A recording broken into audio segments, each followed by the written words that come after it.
എല്ലാവർക്കും പുതിയൊരു വീഡിയോയിലേക്ക് സ്വാഗതം. നമ്മുടെ ജോലിയുടെ സ്വഭാവം വെച്ച് നോക്കുമ്പോൾ ചില സമയങ്ങളിൽ നമ്മളെല്ലാവരും മാനസികമായി ഡൗൺ ആകുന്നത് സ്വാഭാവികമാണ് അല്ലേ? തുടർച്ചയായ ഡെഡ് ലൈനുകൾ, ക്രിയേറ്റീവ് ബ്ലോക്കുകൾ, ചിലപ്പോൾ നമ്മൾ പ്രതീക്ഷിക്കുന്ന ഔട്ട്പുട്ട് ലഭിക്കാതെ വരുമ്പോൾ ഉണ്ടാകുന്ന നിരാശ, ഇതൊക്കെ നമ്മുടെ മൂഡിനെ ബാധിക്കാം. അതുകൊണ്ട് തന്നെ ഈ മൂഡ് ഓഫ് അവസ്ഥകളെ എങ്ങനെ കൈകാര്യം ചെയ്യാം എന്നതിനെക്കുറിച്ച് ചില കാര്യങ്ങൾ പങ്കുവെക്കണമെന്ന് തോന്നി. ഇത് നിങ്ങൾക്കൊരു സഹായകമായേക്കും. നമ്മൾ ഇന്ന് സംസാരിക്കാൻ പോകുന്നത് ഈ മൂഡ് ഓഫ് അല്ലെങ്കിൽ വിഷാദാവസ്ഥയെ എങ്ങനെ നമുക്ക് തന്നെ കൈകാര്യം ചെയ്യാം, എപ്പോഴാണ് പ്രൊഫഷണൽ സഹായം തേടേണ്ടത് എന്നതിനെക്കുറിച്ചൊക്കെയാണ്. ഇതൊരു സാധാരണ പ്രശ്നമാണ്. ഇതിനെക്കുറിച്ച് തുറന്ന് സംസാരിക്കുന്നതിൽ ഒരു മടിയും വിചാരിക്കേണ്ട എന്ന് നമ്മൾ ആദ്യമേ മനസ്സിലാക്കുക. എന്തുകൊണ്ടാണ് നമ്മൾ മൂഡ് ഓഫ് ആകുന്നത്?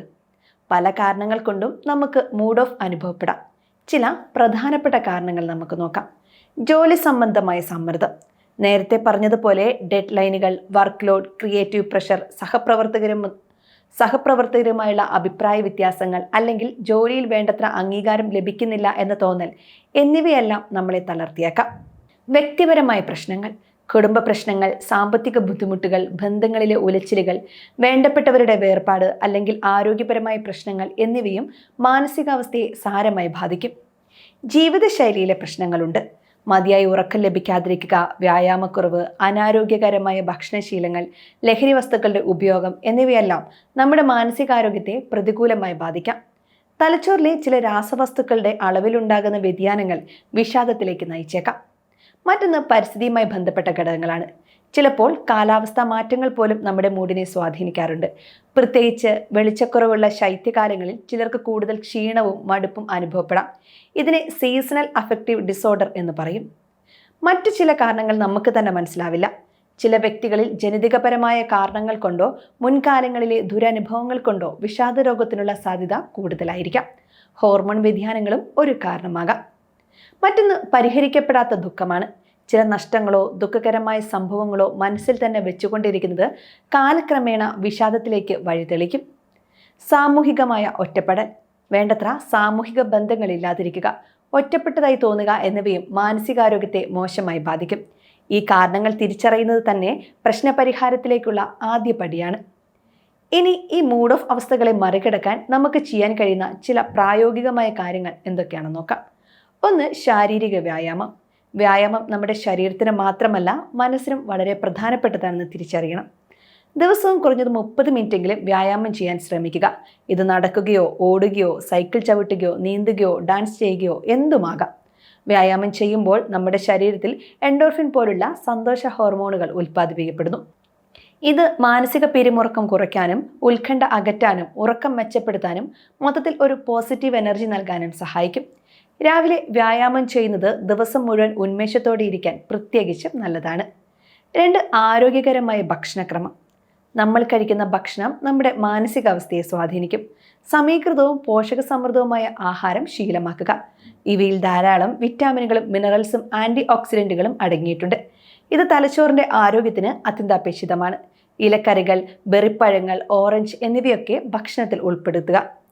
മറ്റൊന്ന്, മുഴുധാന്യങ്ങളും ഉൾപ്പെടുത്തുക എന്നതാണ്. തവിടുള്ള അരി, ഗോതമ്പ്, ഓട്സ് തുടങ്ങിയവ ഊർജം നൽകാനും രക്തത്തിലെ പഞ്ചസാരയുടെ അളവ് നിയന്ത്രിക്കാനും സഹായിക്കും. മത്തി, അയല പോലുള്ള മത്സ്യങ്ങളിലും വാൾനട്ടിലും ഫ്ളക്സ് സീഡുകളിലും അടങ്ങിയിരിക്കുന്ന ഒമേഗ-3 ഫാറ്റി ആസിഡുകൾ വിഷാദരോഗ ലക്ഷണങ്ങളെ കുറയ്ക്കാൻ സഹായിക്കുമെന്ന് പഠനങ്ങൾ പറയുന്നു. ധാരാളം വെള്ളം കുടിക്കുന്നത് ശരീരത്തിലെ വിഷാംശങ്ങളെ പുറന്തള്ളാനും ഊർജ്ജസ്വലമായിരിക്കാനും സഹായിക്കും. സംസ്കരിച്ച ഭക്ഷണങ്ങൾ, പഞ്ചസാരയുടെ അളവ് കൂടിയ ഭക്ഷണങ്ങൾ, എണ്ണയിൽ വറുത്ത പലഹാരങ്ങൾ, അമിതമായി കഫീൻ എന്നിവയുടെ ഉപയോഗം കുറയ്ക്കുക. ഇവ താൽക്കാലികമായി ഒരു ഉണർവ് നൽകുമെങ്കിലും പിന്നീട് കൂടുതൽ ക്ഷീണത്തിനും മൂഡ് ഓഫ് മാറ്റങ്ങൾക്കും കാരണമായേക്കാം. മതിയായ ഉറക്കം ഒരു പ്രധാനപ്പെട്ട കാര്യമാണ്. മാനസികാരോഗ്യത്തിന് ഏറ്റവും പ്രധാനപ്പെട്ട ഒന്നാണ് നല്ല ഉറക്കം. ദിവസവും 7 മുതൽ 8 മണിക്കൂർ തുടർച്ചയായി ഉറങ്ങാൻ ശ്രമിക്കുക. എല്ലാ ദിവസവും ഒരേ സമയം ഉറങ്ങാനും ഉണരാനും ശ്രമിക്കുക. ഇത് നമ്മുടെ ശരീരത്തിൻ്റെ സ്വാഭാവികമായ ഉറക്കത്തെ ക്രമപ്പെടുത്താൻ സഹായിക്കും. മൊബൈൽ ഫോൺ, ലാപ്ടോപ്പ്, TV എന്നിവയുടെ ഉപയോഗം ഉറങ്ങുന്നതിന് 1 മണിക്കൂർ മുമ്പെങ്കിലും നിർത്തുക. ഇവയിൽ നിന്നുള്ള നീല വെളിച്ചം ഉറക്കത്തെ തടസ്സപ്പെടുത്തും. കിടപ്പുമുറി ശാന്തവും ഇരുണ്ടതും തണുപ്പുള്ളതുമായിരിക്കാൻ ശ്രദ്ധിക്കുക. അത്യാവശ്യമെങ്കിൽ മാത്രം പകൽ ചെറിയൊരു മയക്കമാകാം, പക്ഷേ അത് ദൈർഘ്യമേറിയതാകാതിരിക്കാൻ ശ്രദ്ധിക്കുക. മറ്റൊന്ന്, മനസ്സിന് വിശ്രമം നൽകുന്ന കാര്യങ്ങളിൽ ഏർപ്പെടുക എന്നതാണ്. നമ്മുടെ മനസ്സിനെ സന്തോഷിപ്പിക്കുന്ന കാര്യങ്ങൾക്കായി കുറച്ച് സമയം കണ്ടെത്തുന്നത് വളരെ പ്രധാനമാണ്. സംഗീതത്തിന് നമ്മുടെ വികാരങ്ങളെ സ്വാധീനിക്കാൻ വലിയ കഴിവുണ്ട്. ഇഷ്ടമുള്ള, മനസ്സിന് സന്തോഷം നൽകുന്ന പാട്ടുകൾ കേൾക്കുന്നത് പിരിമുറുക്കം കുറയ്ക്കാൻ സഹായിക്കും. നിങ്ങൾക്ക് സന്തോഷം നൽകുന്ന ഹോബികൾക്കായി സമയം കണ്ടെത്തുക. അത് വായന, എഴുത്ത്, ചിത്രം വര, ഗാർഡനിങ്, പാചകം, കരകൗശല വസ്തുക്കൾ ഉണ്ടാക്കൽ എന്തുമാകാം. ഇവ നമ്മുടെ ശ്രദ്ധയെ നെഗറ്റീവ് ചിന്തകളിൽ നിന്ന് മാറ്റാനും സംതൃപ്തി നൽകാനും സഹായിക്കും. കുറച്ച് സമയം പ്രകൃതിയിൽ ചെലവഴിക്കുന്നത്, അതായത് നടക്കാൻ പോകുന്നത്, ചെടികൾ നനയ്ക്കുന്നതൊക്കെ മനസ്സിന് കുളിർമയേകും. ഗാർഡനിങ് ചെയ്യുന്നത് മാനസിക പിരിമുറുക്കം കുറയ്ക്കുന്നതായി പഠനങ്ങളുണ്ട്. ഒരു പുതിയ ഭാഷ പഠിക്കുന്നതോ ഒരു സംഗീതോപകരണം വായിക്കാൻ പഠിക്കുന്നതോ നിങ്ങളുടെ മനസ്സിന് പുതിയ ഉണർവ് നൽകും. മൈൻഡ്ഫുൾനെസ്സും റിലാക്സേഷൻ ടെക്നിക്കുകളും ഉൾപ്പെടുത്തണം.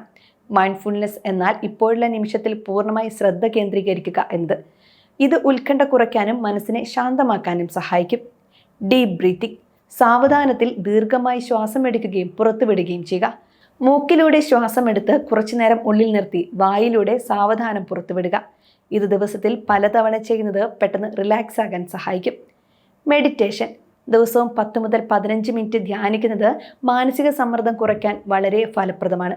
ഇപ്പോൾ ധാരാളം മൊബൈൽ ആപ്ലിക്കേഷനുകളും ഓൺലൈൻ വിഭവങ്ങളും ഗൈഡഡ് മെഡിറ്റേഷന് ലഭ്യമാണ്.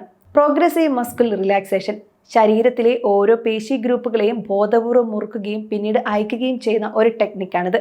ഇത് ശരീരത്തിലെ പിരിമുറുക്കം തിരിച്ചറിയാനും അത് കുറയ്ക്കാനും സഹായിക്കും.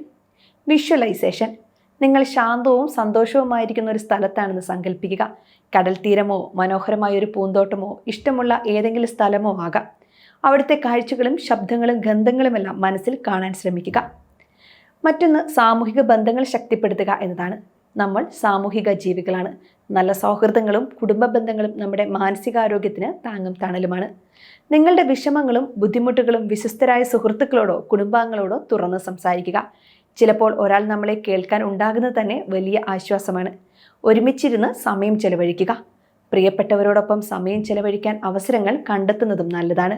ഒരുമിച്ചിരുന്ന് ഭക്ഷണം കഴിക്കുന്നതോ സിനിമ കാണുന്നതോ ചെറിയ യാത്രകൾ പോകുന്നതോ ബന്ധങ്ങൾ ശക്തിപ്പെടുത്താനും സന്തോഷം നൽകാനും സഹായിക്കും. പുതിയ ആളുകളെ പരിചയപ്പെടാനും സൗഹൃദങ്ങൾ സ്ഥാപിക്കാനും ശ്രമിക്കുക. നെഗറ്റീവ് ചിന്തകളെ തിരിച്ചറിയുകയും നിയന്ത്രിക്കുകയും ചെയ്യുക. പലപ്പോഴും നമ്മുടെ മൂഡ് ഓഫിന് കാരണം നെഗറ്റീവ് ചിന്തകളാണ്.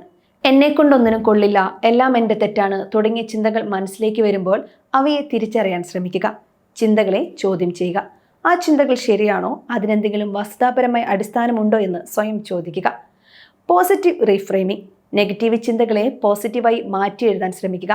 ഉദാഹരണത്തിന്, ഈ പ്രൊജക്റ്റ് ഞാൻ വിചാരിച്ചത്ര നന്നായില്ല എന്നതിന് പകരം ഈ പ്രൊജക്റ്റിൽ നിന്ന് ഞാൻ പുതിയ കാര്യങ്ങൾ പഠിച്ചു, അടുത്തതിൽ കൂടുതൽ നന്നായി ചെയ്യാൻ ശ്രമിക്കും എന്ന് ചിന്തിക്കാം. ഗ്രാറ്റിറ്റ്യൂഡ് ജേർണലിംഗ്, എല്ലാ ദിവസവും നിങ്ങൾക്ക് നന്ദിയുള്ള 3 കാര്യങ്ങൾ ഒരു ഡയറിയിൽ എഴുതുക. ഇത് ജീവിതത്തിലെ നല്ല കാര്യങ്ങളെക്കുറിച്ച് ഓർമ്മിപ്പിക്കാനും പോസിറ്റീവ് മനോഭാവം വളർത്താനും സഹായിക്കും. ചെറിയ ലക്ഷ്യങ്ങൾ വയ്ക്കുക, അവ നേടിയെടുക്കുക. വലിയ ജോലികൾ കാണുമ്പോൾ ചിലപ്പോൾ നമുക്ക് ഭയവും മടുപ്പും തോന്നാം. അതിനു പകരം വലിയ ജോലികളെ ചെറിയ ചെറിയ ടാസ്കുകളായി വിഭജിക്കുക. ഓരോ ചെറിയ ടാസ്കും പൂർത്തിയാക്കുമ്പോൾ അത് നിങ്ങൾക്ക് സംതൃപ്തിയും മുന്നോട്ട് പോകാനുള്ള പ്രചോദനവും നൽകും. നമ്മൾ ചെയ്യുന്ന കാര്യങ്ങളിൽ ഒരു നിയന്ത്രണം ഉണ്ട് എന്ന തോന്നൽ ഉണ്ടാകുന്നത് ആത്മവിശ്വാസം വർദ്ധിപ്പിക്കും. വേണ്ടി വന്നാൽ ഒരു ഇടവേള എടുക്കുക. ചില സമയങ്ങളിൽ ജോലിയിൽ നിന്നോ നമ്മളെ സമ്മർദ്ദത്തിലാക്കുന്ന സാഹചര്യങ്ങളിൽ നിന്നോ ഒരു ചെറിയ ഇടവേള എടുക്കുന്നത് നല്ലതാണ്. അത് ചെറിയ നടപ്പാകാം, കുറച്ചു നേരം കണ്ണടച്ചിരിക്കുന്നതാകാം, അല്ലെങ്കിൽ കുറച്ച് ദിവസത്തെ അവധിയെടുത്ത് ഇഷ്ടമുള്ള ഒരിടത്തേക്ക് യാത്ര പോകുന്നതുമാകാം. ഈ ഇടവേളകൾ നമ്മളെ റീചാർജ് ചെയ്യാനും പുതിയൊരു കാഴ്ചപ്പാടോടെ കാര്യങ്ങളെ സമീപിക്കാനും സഹായിക്കും. എപ്പോഴാണ് പ്രൊഫഷണൽ സഹായം തേടേണ്ടത്? മുകളിൽ പറഞ്ഞ കാര്യങ്ങളൊക്കെ ചെയ്തിട്ടും നിങ്ങളുടെ മൂഡ് ഓഫിൽ കാര്യമായി മാറ്റമൊന്നും വരുന്നില്ലെങ്കിൽ, അല്ലെങ്കിൽ ഈ അവസ്ഥ നിങ്ങളുടെ ദൈനംദിന ജീവിതത്തെയും ജോലിയെയും ബന്ധങ്ങളെയും സാരമായി ബാധിക്കുന്നുണ്ടെങ്കിൽ തീർച്ചയായും ഒരു മാനസികാരോഗ്യ വിദഗ്ധന്റെ സഹായം തേടാൻ മടിക്കരുത്. ഇനി പറയുന്ന സാഹചര്യങ്ങളിൽ തീർച്ചയായും സഹായം തേടണം. 2 ആഴ്ചയിൽ കൂടുതൽ നീണ്ടു നിൽക്കുന്ന വിഷാദമോ കടുത്ത സങ്കടമോ അനുഭവപ്പെടുന്നുണ്ടെങ്കിൽ, മുൻപ് ആസ്വദിച്ചിരുന്ന കാര്യങ്ങളിൽ താല്പര്യം നഷ്ടപ്പെടുന്നുണ്ടെങ്കിലും വിദഗ്ധന്റെ സഹായം തേടുക. ഉറക്കത്തിലും വിശപ്പിലും കാര്യമായ വ്യത്യാസങ്ങൾ ഉണ്ടാകുമ്പോൾ, അകാരണമായ ക്ഷീണവും ഊർജ്ജക്കുറവും അനുഭവപ്പെടുമ്പോഴും, ശ്രദ്ധ കേന്ദ്രീകരിക്കാനോ തീരുമാനങ്ങൾ എടുക്കാനോ ബുദ്ധിമുട്ട് അനുഭവപ്പെടുമ്പോഴും സഹായം തേടാവുന്നതാണ്. ആത്മഹത്യാ ചിന്തകളോ സ്വയം മുറിവേൽപ്പിക്കാനുള്ള പ്രവണതയോ ഉണ്ടാകുമ്പോൾ, ഒറ്റപ്പെട്ടതായി തോന്നുക, മറ്റുള്ളവരിൽ നിന്ന് അകന്നു നിൽക്കുക, അമിതമായ ഉത്കണ്ഠ, പേടി, ദേഷ്യം ഇക്കാര്യം അനുഭവപ്പെടുമ്പോൾ പ്രൊഫഷണലിസ്റ്റിന്റെ സഹായം തേടുന്നത് നല്ലതാണ്. ഓർക്കുക, ശാരീരികമായ അസുഖങ്ങൾക്ക് നമ്മൾ ഡോക്ടറെ കാണുന്നത് പോലെ തന്നെയാണ് മാനസികമായ ബുദ്ധിമുട്ടുകൾക്ക് ഒരു പ്രൊഫഷണലിൻ്റെ സഹായം തേടുന്നത്. അതിൽ തെറ്റോ കുറച്ചിലോ ഇല്ല. അവർക്ക് നിങ്ങളെ ശരിയായ രീതിയിൽ മനസ്സിലാക്കാനും നിങ്ങളുടെ പ്രശ്നങ്ങൾക്ക് അനുയോജ്യമായി ചികിത്സ നൽകാനും കഴിയും. അത് കൗൺസിലിംഗ് ആകാം, തെറാപ്പി ആകാം, ചിലപ്പോൾ മരുന്നുകൾ ആവശ്യമായി വന്നേക്കാം. നമ്മുടെ മാനസികാരോഗ്യം നമ്മുടെ ഏറ്റവും വലിയ സ്വത്താണ്. പ്രത്യേകിച്ച് ക്രിയേറ്റീവ് ഫീൽഡിലൊക്കെ ജോലി ചെയ്യുന്നവർക്ക് അത് വളരെ പ്രധാനവുമാണ്. ഇടയ്ക്കിടെ മൂഡ് ഓഫ് ആകുന്നത് സ്വാഭാവികമാണ്. പക്ഷേ അത് നമ്മളെ കീഴടക്കാൻ അനുവദിക്കരുത്. ഈ പറഞ്ഞ കാര്യങ്ങൾ നിങ്ങൾക്ക് പ്രയോജനപ്പെടുമെന്ന് വിശ്വസിക്കുന്നു. ഓർക്കുക, നിങ്ങൾ ഒറ്റയ്ക്കല്ല. ആവശ്യമെങ്കിൽ സംസാരിക്കാനും സഹായം തേടാനും മടിക്കരുത്. നമ്മൾ പരസ്പരം താങ്ങും തണലുമായിരിക്കണം.